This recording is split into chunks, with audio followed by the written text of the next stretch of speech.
Wait, আমার যে বন্ধুগুলা তাদের সাথে আমার সম্পর্ক নাই অটোমেটিক, মানে না তাদের সাথে কোনো ঝগড়া, না কোনো কথা কাটাকাটি, অটোমেটিক সম্পর্ক চলে গেছে।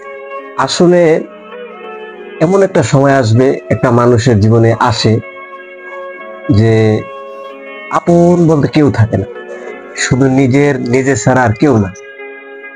ওই পরিস্থিতিটা আপনাকে ফেস করতে হবে, লাইফে যে কোনো একটা মুহূর্তে করতেই হবে। হতাশ হওয়া যাবে না, একা চলুন, একা। তবে ওটা জিনিস কি, আমরা কিন্তু সবসময় এক্সপেকটেশনের কারণে পিছনে পড়ে থাকি, যে একজন আমাকে গুরুত্ব দিচ্ছে না, তার কাছ থেকে কিভাবে গুরুত্ব নিতে হবে সেই চেষ্টা করি। আসলে আমাদের উচিত কি জানেন?